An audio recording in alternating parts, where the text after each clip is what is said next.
പാർട്ടിക്ക് അകത്ത് പറയേണ്ടുന്ന പല അഭിപ്രായങ്ങളും പുറത്തു പറഞ്ഞ് പാർട്ടിയെ തിരുത്തിച്ച് അധികാര കേന്ദ്രങ്ങളിലേക്ക് എത്തിയ ആളുകളാണ് കേരളത്തിലെ കോൺഗ്രസിൻ്റെ ഇപ്പോഴത്തെ മുൻനിര നേതൃത്വം മുഴുവൻ.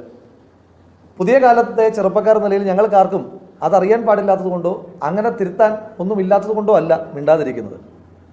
ഞങ്ങളെല്ലാവരും മിണ്ടാതിരിക്കുന്നത്, പുതിയ കാലഘട്ടത്തിലെ ചെറുപ്പക്കാർ മിണ്ടാതിരിക്കുന്നത്, ഞങ്ങൾ കൂടി മിണ്ടിയാൽ ഉണ്ടാകുന്ന പ്രശ്നങ്ങൾ നേരിടാനുള്ള ആരോഗ്യം പാർട്ടിക്കില്ല എന്നുള്ളൊരു ബോധ്യം കൊണ്ടാണ്. മാത്രമല്ല, സംസ്ഥാന സർക്കാരിനും കേന്ദ്ര സർക്കാരിനും എതിരായിട്ട് ജനവികാരം അലയടിക്കുന്നൊരു കാലഘട്ടത്തിൽ പാർട്ടിയുമായി ബന്ധപ്പെട്ട കാര്യങ്ങളല്ല പൊതു ഇടത്തിൽ ചർച്ചയാകേണ്ടെന്നുള്ള ഉത്തമമായ ബോധ്യം ഞങ്ങൾക്കുണ്ട്.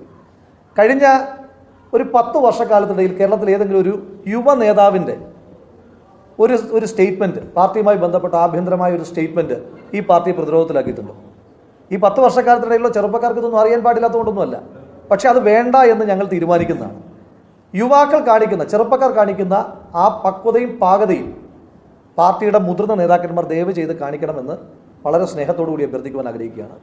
എല്ലാ ദിവസവും മാധ്യമങ്ങളുടെ തലക്കെട്ടിൽ നിറയണമെന്ന ആഗ്രഹമുള്ള ആളുകൾ ഇടതുപക്ഷ സർക്കാരിനെതിരായിട്ടും BJPക്കെതിരായിട്ടും അതിനിശ്ചിതമായ വിമർശനം ജനങ്ങൾ ഉന്നയിക്കുമ്പോൾ ആ വിമർശനങ്ങൾ ക്യാരി ചെയ്തിട്ട് ആ വാർത്തകളിലാണ് ഇടം പിടിക്കേണ്ടത്.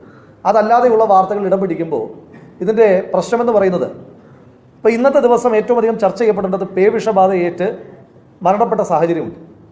അത് ചർച്ച ചെയ്യപ്പെടേണ്ട, ആ രാഷ്ട്രീയം പറയേണ്ടുന്ന ദിവസം എന്താണ് ചർച്ചയാകുന്നതെന്ന് നേതാക്കന്മാർ കൂടി ഒന്ന് ആലോചിക്കട്ടെ. ചായക്കട തൊട്ട് പുതിയ കാലഘട്ടത്തിലെ സമൂഹ മാധ്യമ ഇടങ്ങളിൽ വരെ രാഷ്ട്രീയം പറയുകയും ആ രാഷ്ട്രീയം പറയുന്നതിൻ്റെ പേരിൽ BJPയുടെയും CPMൻ്റെയും ഒക്കെ അക്രമം ഏറ്റുവാങ്ങുകയും, അത് ഐഡിയോളജിക്കൽ അറ്റാക്ക് ആയാലും ശരി തന്നെ, കായികമായ അറ്റാക്ക് ആയാലും ശരി തന്നെ, അത് ചെയ്യേണ്ടി വരികയും ചെയ്യുന്ന സാധാരണ പ്രവർത്തകൻ്റെ അവൻ്റെ മുറയിലെ തകർക്കുന്നതായിരിക്കരുത് നേതൃത്വത്തിൻ്റെ പ്രവൃത്തി. അതിനകത്ത് നേതാക്കന്മാർ കൃത്യമായി ജാഗ്രത ഉണ്ടാകണം. ഇപ്പോൾ ഈ പുനഃസംഘടനയുമായി ബന്ധപ്പെട്ട് അതിനകത്ത് എന്തിനാ ഇത്ര അനിശ്ചിതത്വം? ഇപ്പോൾ പാർട്ടിയുടെ ഹൈക്കമാൻഡ് ഒരാളെ നിശ്ചയിക്കുമ്പോൾ അത് ഏത് പദവിയിലായിക്കോട്ടെ, ഇപ്പോൾ എന്നെ യൂത്ത് കോൺഗ്രസ് പ്രസിഡന്റായിട്ട് പാർട്ടിയുടെ ഹൈക്കമാൻഡ് നിശ്ചയിച്ചു. അപ്പോൾ ആ നിശ്ചയിക്കുന്ന ആളുകൾക്കറിയാം എന്നെ എപ്പോൾ മാറ്റണം, എപ്പോൾ മാറ്റേണ്ടതെന്ന്. അത് ബാക്കിയുള്ളവർ അഭിപ്രായം പറയേണ്ട കാര്യമുണ്ടോ? അങ്ങനെ അഭിപ്രായം പറഞ്ഞിട്ടാണോ ആളുകളെ വെക്കുകയും മാറ്റുകയും ചെയ്യുന്നത്? പാർട്ടിയുടെ ഹൈക്കമാൻഡിന് കൃത്യമായി ബോധ്യമുള്ള പുനഃസംഘടനാ വിഷയത്തിനകത്ത് എല്ലാ ദിവസവും ഇങ്ങനെ വാർത്ത ഉണ്ടാക്കുന്നത് അത്ര ആരോഗ്യകരമല്ല. മാത്രമല്ല, നേതൃത്വം ഇടപെട്ട അനിശ്ചിതത്വം മാറ്റണം. അത് പാർട്ടി പ്രവർത്തകരുടെ മുറയിലിനെ ബാധിക്കും.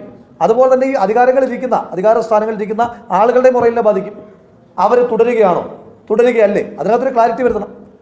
അതല്ലാതിരിക്കുമ്പോൾ അവർക്ക് എങ്ങനെയാണ് പെർഫോം ചെയ്ത് മുന്നോട്ട് പോകാൻ കഴിയുക?